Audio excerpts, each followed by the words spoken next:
Hey everyone, Kokeb here. I'm an occupational therapist, a mentor, a mom, and also a creator of Reflex Integration Through Play method. I write books. I write the RITP Reflex Integration Through Play method book series. We have written the Moral, the ATNR, the STNR, and the TLR book. And recently I got a privilege of talking and interviewing a parent who has reached out to me, and I wanted to just take the time and interview her so that I can share her experience and how she's using these books at home with her kids so that it can help other parents just like you. I'm interviewing here Holly Anderson. She's an amazing mom. She's an amazing full-time mom. She's also a homeschooler. And she reached out to me and she wanted to share with me. And she wrote to me about how she's using it, how these books are helping her in an area that she doesn't have a lot of access to resources. And I was really encouraged, and I wanted to just invite her over, chat with her, and get to know her. And I hope that you have a chance to just watch and listen and learn from other parents just like you. So take a look. Thank you so much for meeting with me in person. And thank you for the review and for the email, especially because sometimes I don't get to see the reviews right away. So Right. it was really nice to hear from you. And Yeah, I'm part of this book club on Facebook called Reshelving Alexandria, and it's basically a place for people who build home libraries, and they wanted people to like some of the older members like me to like older as in when it started, not like older in age, but like yeah. people who had been part of the group from its inception, like write some like these are some great books to add to your library, or this is a great genre. So just going through, like my daughter just started doing, we just realized that she had almost all of her primitive reflexes were not integrated. And so I went on this journey to find something, we did the whole like therapy option, but I just, as like a homeschool mom, I just love to have like resources and books to like better understand and to have like more than just what I'm getting from this program. And so that's where I found your books, and I was like, oh, these are amazing. And so I bought all of them, and then I did this big review of like what are the pros and like why we have them and how they can help, and like all the things that, because my daughter's big issue with her unintegrated primitive reflexes is that it affected the neurological development of her eye. And Mhm. so when she goes to read, she can't track across the page Yeah. because she just never integrated, right? And so How did you find out that your child has retained reflex? Somebody diagnosed for you? Did you go see a specialist? How did you find yeah, out? so I have four kids, and my first two, my first one is neurotypical, and he Mhm. learned to read at age 4, and we just followed the normal like phonics, and reading clicked, and he just like, we did a lot of like, because he's an auditory learner, he did a lot of like listening to audiobooks and following Mhm. along with his finger, and his like reading comprehension skyrocketed, and he was reading at a high school level at age 6 or 7, right? And like, okay, that was my first experience. My second child is autistic and ADHD. Mhm. And so when he learned to read, he learned at a normal rate, but fluency was more difficult and more challenging. And so we did just a lot of fluency things. And so I've gone through the whole, like, he wasn't necessarily a struggling reader, but he just struggled with certain areas. And so that was the thing. And then my third child comes along, and going through the curriculum, but she just couldn't seem to remember the words that she read.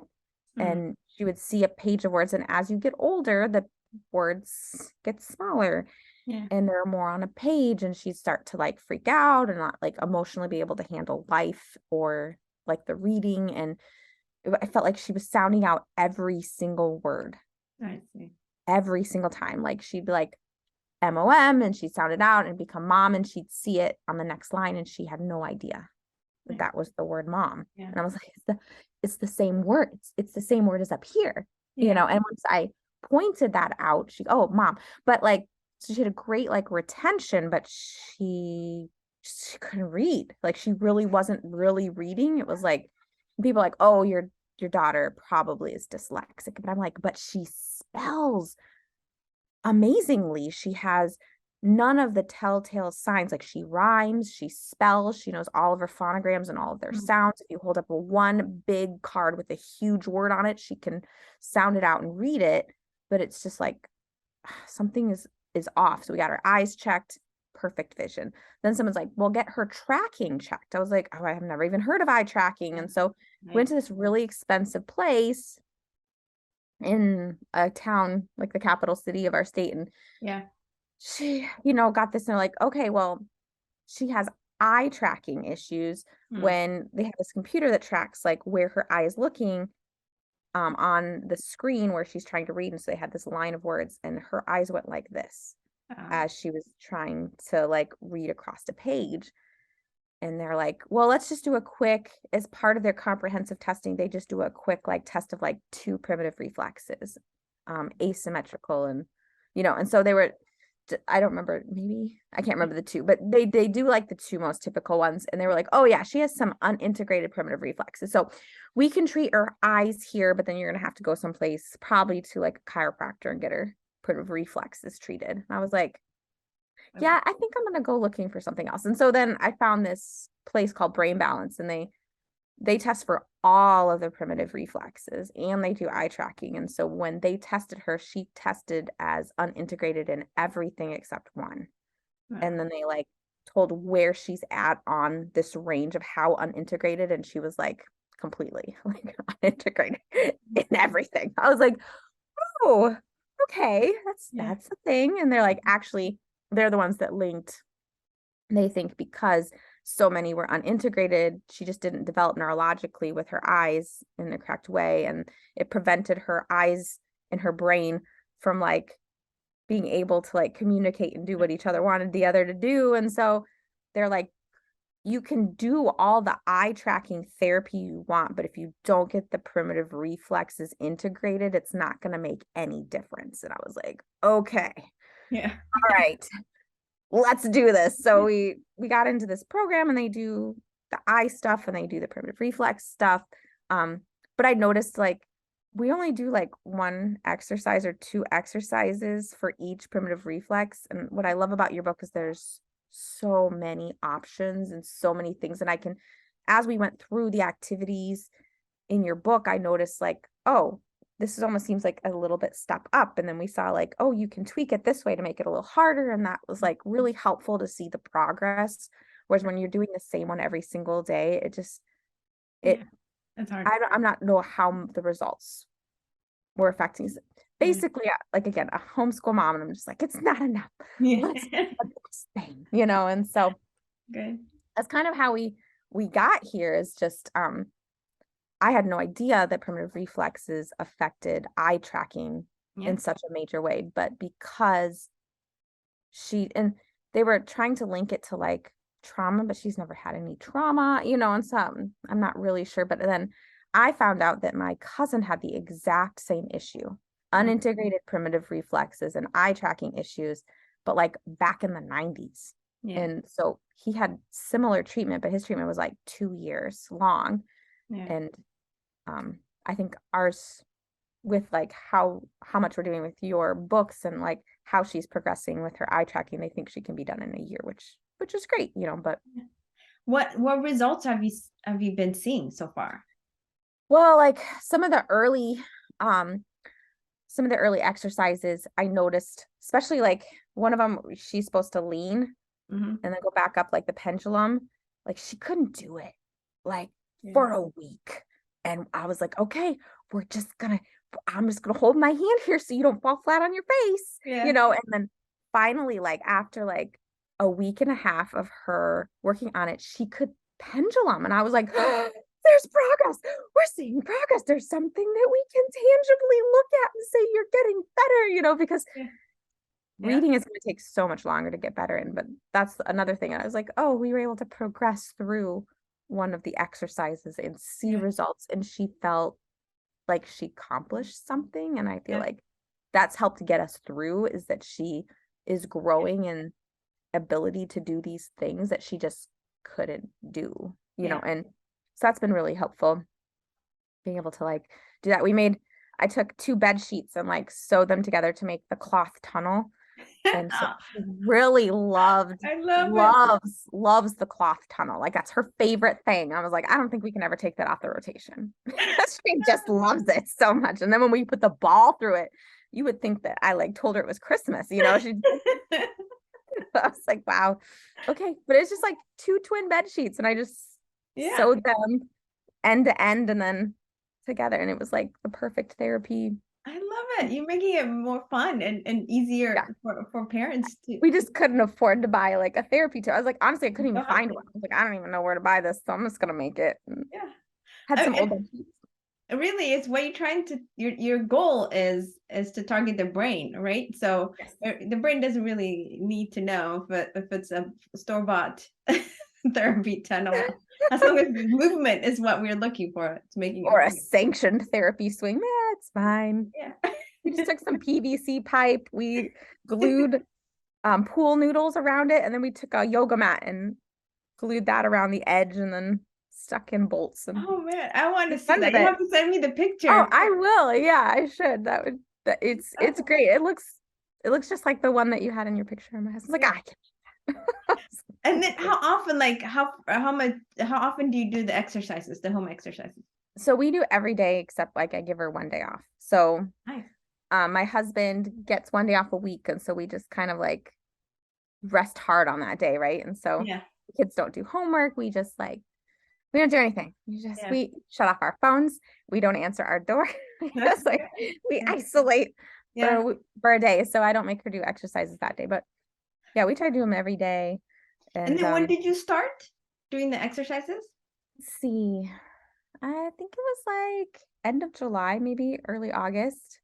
So we haven't gotten to progress through the books as much as I've wanted because the brain balance center that we're doing have like added so many exercises. It takes us like an hour just to get through theirs. But I keep telling her we're going to keep going through this book even after like this therapy stuff ends that we have to track for them because they're so good. And my other kids, of course, my ADHD kids are like also benefiting from all the exercises in your book just for like self-management and like all those things that ADHD kids struggle with, being able to like control their body more or their mood more. So some kids now I'm like a proponent. I'm like, yes, this works. Yeah, do it with your other kids too, especially the ones that they have the ADHD tendencies, because sometimes kids are misdiagnosed as ADHD while it's actually retained reflexes that making them wiggly. So that's good to know. Yeah, pretty much all the ADHD kids that I've worked with and history that I know of have some kind of retained reflex.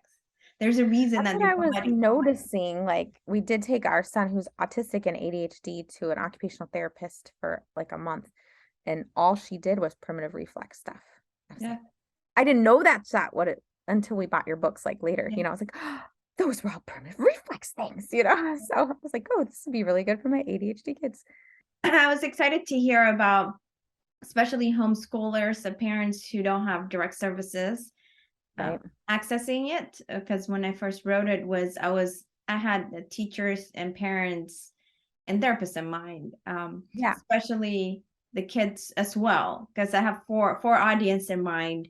When I was writing the book, I was like, I want it to be easier for the kid who's even nonverbal to look at the pictures and be able, I get what you're trying to tell me. I can do that. And then for anybody who've not had any training before, to be able to pick it up and do a session, really. And that's what I love about it is, even though I've done a lot of research, I've not had any training. Yeah. But like, it was in such a tangible, easy to understand way.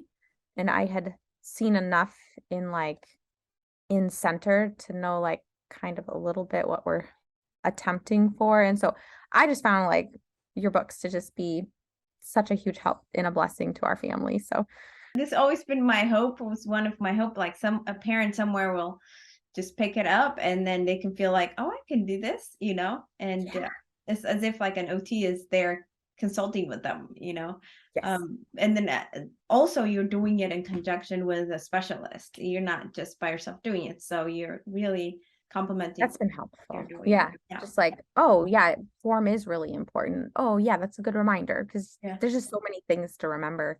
Yeah. And like, oh, I should be counting that. And I've actually like created a spreadsheet with your books as we work through things of like what I should say to help my child through the exercise. Like, okay, now do this, and like how to explain it to the kiddo based on like what you said, but just like so I don't have to look back at every single page every single time when we're going through multiple and stuff. So that's been helpful. Are you going through like different exercise from each book, or are you trying? Because okay, good. Because so I started with exercise 1 of each book, and so I did 4 exercises with her at the beginning, and then as she progressed through them, we just stayed on it till she could do it, right? And I didn't move on to the next, or I didn't make it harder until the next, because I was like, well, we're in this for the long haul, so we're just gonna make sure these are mastered. I was a college athlete, so I think like form and things like that were just like really drilled into my head. And so we didn't move on to the next form drill until we had mastered one of them, right? And so I guess that's kind of ingrained in my being. And so it's probably why I did that way. But she has so many choices, primitive reflexes that she struggles with, that I was like, we just need to do all of them. Yeah. Some of them overlapped a little bit, but that's how the brain grows, right? So they multiple reflex integrate simultaneously. Right. So, and then you're triggering them the way we move, we're triggering multiple at once. There are some of the exercises I pick in the books, like I try my hardest only to trigger one reflex. Right. But then once the kid is playing, you cannot really control how many reflexes, because you don't know how he's moving his head or we're turning, then I'm triggering a lot. So some of the exercises in a combination of all of them, and you can see that. But if you only work on one reflex, you can see like, okay, if ATNR is really affecting, you can see these are the things you will look at. But if you see other reflexes, then the symptoms can vary. Yeah, the isolation of them, I feel like, is really helpful for seeing progress too. Yeah. Of like, oh, this is an isolated activity for this specific one. Oh, I see you can pendulum now, like, oh, that's huge. Like, oh, we're progressing in one. This one's more of a struggle for you. It's gonna take longer. Yeah. But I was curious about your memory game. So what does that one entail? Like, is it just like remembering things, or is it like they do the activities that they flip the card? I was just curious. I hadn't out yet. I see it in the background, so just made me think of it. This was the first one we got, and it was huge. So that's awesome. And it cost us like a lot of money to just like, it cost like $70 just to get one. We're like, oh my goodness, it's not doable. So we got the mini one and took the a bunch of the space out. So what you do is pretty much, okay, my kids and then the families that you're using it, my kids don't even know they're working on their reflexes, because it's like, mommy, can you do it with me? And then they have to finish, like especially my daughter. So it's like both my kids, I got into this work as well. Like the reason I wrote my books, and as well, both of my kids go to vision therapy. They have vision issues, and we have to do reflex integration. Like the vision therapist is like, oh, I need to work on reflex integration. I was like, wait, I'm trained to do it, but I realized I had to do that. So I like this one because you can also do visual memory, visual perception.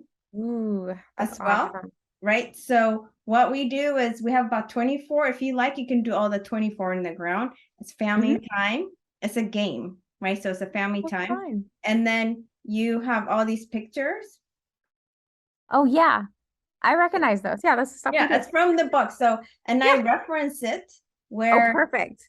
Like if you like need to work on it. So one of the mom, what she does is like whichever the son has a hard time, she notes. And then really when she sees it, she can, it's fun. Don't push it. This is fun time, right? And then so we work on matching it. So you try when you match it, you do the exercise. Whoever matched the most wins. It's a workout. Like I feel sore afterwards, because I will do this with them too, right? So, and sometimes if they refuse, this is how I play it with my daughter. She can choose to take mine if she does the exercise. Oh, So she's like, oh, mommy, I want one. It's like, if you want my card, my pile, like, right, okay, matched it, then you do the exercise and you get the pile. If you refuse to do it, I'll do the exercise, I get yours. So whoever has the most kind of ooh, wins, right? that's fun. And then we have it, for people who don't have it, we have the reference Oh yeah, in there. So you don't have to go back and forth. right. Like it kind That of looks tells so you fun. like how to do it and stuff. I'm totally buying that. That looks so fun. So, Oh, because my kids already want to do stuff with her, so this would just make it fun.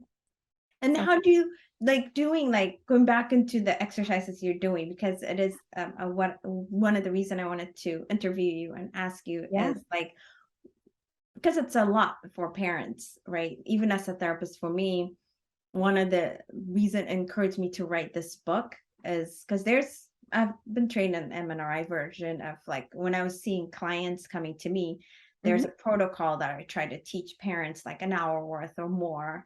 And it's intensive work and they have to do very detailed work.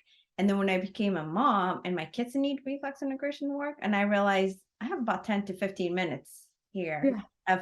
of focus. So I found it even hard. So I really impressed like how well you're managing, your kids to do this consistently.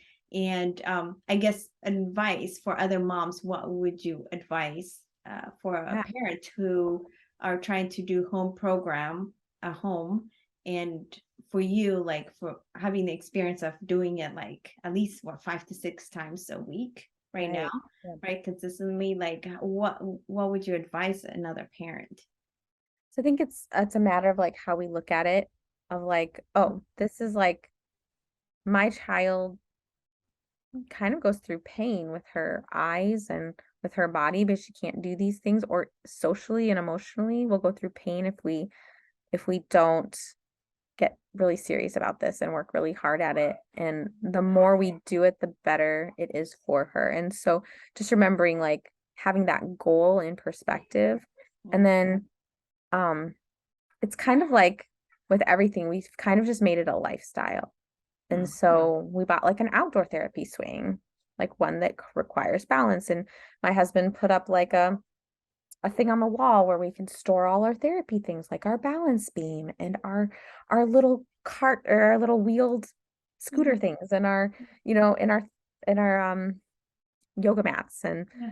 so we have like a place to put them. And then we have an area that we always keep clear so that, she can always do her therapy, whatever time of day. On a normal homeschool day, we can do it whenever we want.